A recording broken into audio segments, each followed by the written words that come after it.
back, relax, and maybe get yourself a snack. Me and you gonna have a little chat about books. Hey guys, I am here today to do the 5-star book prediction video, which is kind of a thing that Mercedes started on her channel a little while ago. She has recently been doing these kind of 5-star predictions of taking 5 books from her shelf, her TBR shelf, and deciding that she thinks they're going to be like fantastic books that will blow her away and will probably get 5 stars. I think so far she's done 2 videos like this, and what she actually did was she went away and she read the 5 books, and she then did a video talking about what it actually was, whether it got 5 stars, whether she was disappointed, whether it kind of set itself up for failure, or whether it was a massive surprise and really, really good and she loved it. And I think she found that actually her predictions were not that on point. She couldn't really predict the ones that were going to be amazing, and she found most of them were not very good at all, and maybe she'd got her hopes set a bit too high for them. So I've decided I'm going to do the same thing. She did say anyone who wants to join in with this, do it. So I decided I would. I wanted to see if I could predict any 5-star reads from my TBR shelf. And I actually had a hard time going through my shelf because I thought to myself, I'm not really sure. I've been really, really hard with 5-star reads this year, and I just don't seem able to give out 5 stars as easily. I don't really know what it is this year. I think I'm looking for something really, really fantastic, and I haven't been blown away. I've had a lot of really, really solid reads, but I haven't had that many that have completely just drawn me in and kept me reading. So I've only given out a few, and I'm hopeful that the books I have to show you today might be some of the ones that I can then give out a few more 5 stars to. We'll see. So let's go through them, and I'll tell you why I think they might be 5-star reads. And you guys can let me know which ones you want me to read first, or if you've read them, what you thought of them. Hopefully at least one of them will be a 5-star read, but we'll see. The first one I have on my list is Black Wolves by Kate Elliott. Now this book is one that I've been meaning to get to for ages, but I actually started Spirit Gate by her, which is in the same world but a different series, I believe. I think that that's right. And it wasn't that great. It was very slow moving. It wasn't bad, but it was very slow moving, and I just wasn't in the mood for it at the time. So I put it down, and I've still got the book, and I'm definitely intending to read it at some point. But I have since heard that you can just go straight into Black Wolves without having read that series and then go back and read the previous series. So I might do that instead, because I have a feeling that this book is going to be great. And I have that feeling mainly because of Fangirl Happy Hour, which is a podcast that I listen to occasionally. And on there, Renee and Anna talk about various different books that they've read, and one of the people that they constantly are raving about is Kate Elliott. And she's actually been on the podcast a few times herself, and she comes across fantastically well. I really, really enjoy hearing her talk and the way that she describes things.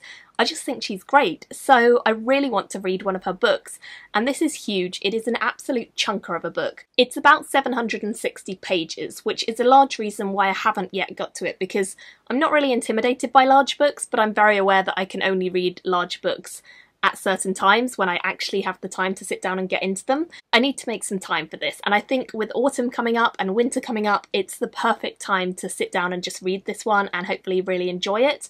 So this one follows Kellos, who is the once captain of the legendary Black Wolves, and he has lost his king and with that his honour. With the king murdered and the Black Wolves disbanded, Kellos lives in exile far from the palace he once guarded, until Marshal Dinara, sister to the dead king, comes to him with a plea to rejoin the palace guard and save her nephew King Jehosh before he meets his father's fate. So, I believe this might be in a similar vein to Sebastian de Castell, but I've heard there's a lot more female characters in this who are awesome. And I definitely enjoyed that series, the Greatcoat series. I have a feeling this is going to be a more epic fantasy version of that, because those are shorter books than this one by far. But yeah, I think this will be good. I've seen a lot of really good reviews. I've heard really good things. I'm hopeful that the same sort of people who I trust and have similar opinions to have liked it. I want to like it. I really want to like it, and I hope that I do, and I hopefully will get to it fairly soon and be able to report back and let you guys know if I did like it. But I would love for her to be a new favourite author for me, because I just think she comes across so well that I want to love her books. We'll see. The next one I have is kind of a bit out on a limb for me because I don't usually read sort of literary fiction or gothic fiction, and I think this falls more into those two categories. But it is this one. It's The Birds and Other Stories by Daphne du Maurier, and I believe this one might be a 5-star read because I've heard from both Lauren and Mercedes that they love this, and I know that they generally love Daphne du Maurier, and I know that she might be a bit more slow than I am used to because I don't read too much gothic, but I do tend to enjoy gothic literature when I read it, and I've only read a few examples of it over my time in school and in college, and I haven't really returned to it since leaving college. So I do want to definitely try this, and I have heard really, really good things from everyone who's read this collection in particular. They say it's really creepy, it's really dark, but it's really interesting and thought-provoking, and yeah, I definitely want to read it. And I think it might be a 5-star read for me because of how many other people love it, and because it's a bit weird. And I do tend to like, with short story collections, a bit weird.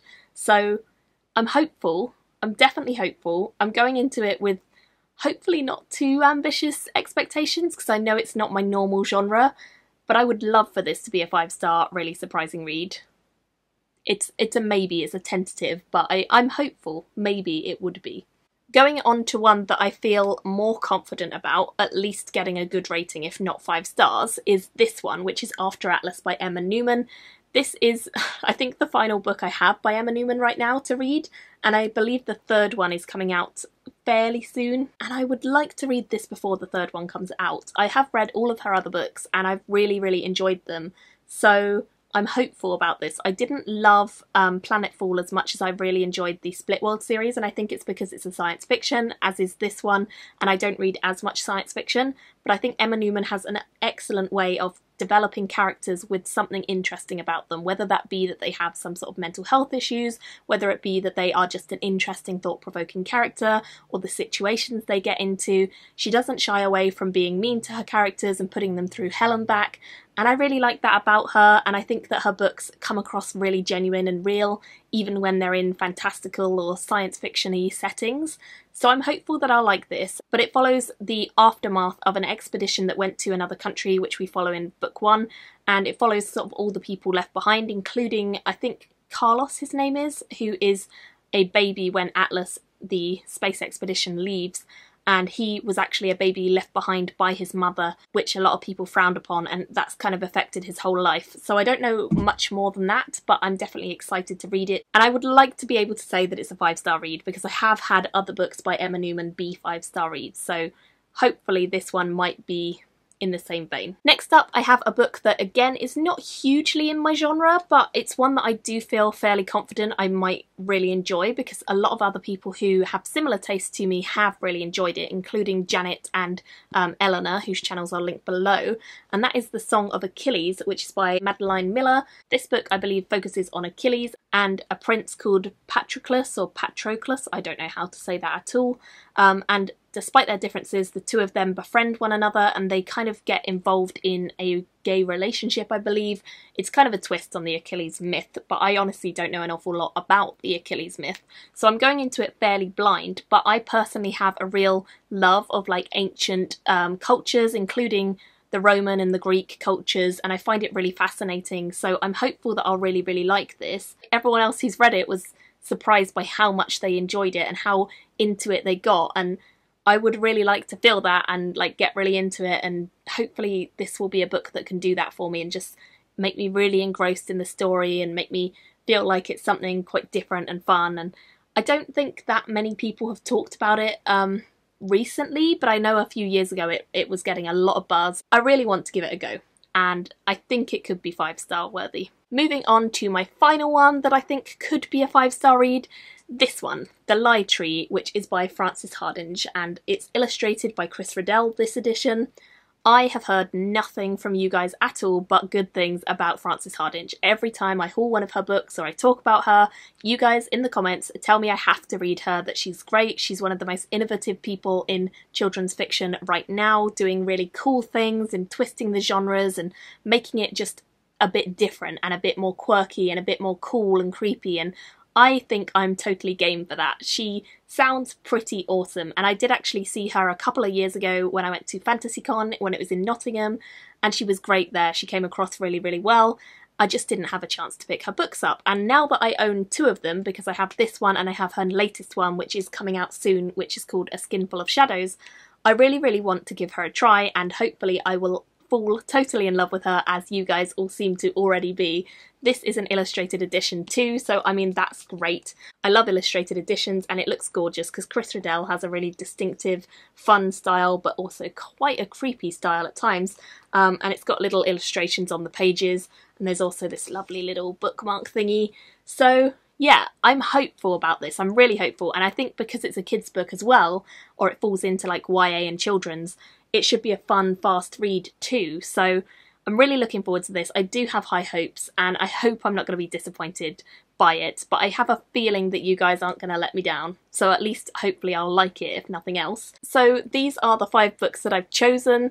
I'd love to hear in the comments which one you think I should go for first, which one you think might be a 5-star read, knowing my reading tastes and what I enjoy. Do you think I've chosen wisely, or do you think I have chosen terribly?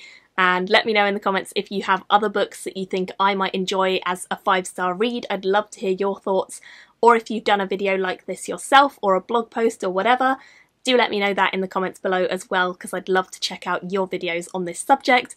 And hopefully once I've read all 5 of these, which I'm going to prioritise over the next few months, I will do a video letting you guys know what I actually thought of the 5 of them and whether any of them really were 5-star reads for me. So look out for that coming once I've read all 5. Thank you all so much for watching. Don't forget to go and check out Mercedes' videos, which I'll link below, and I will see you very soon in my next video. Bye guys!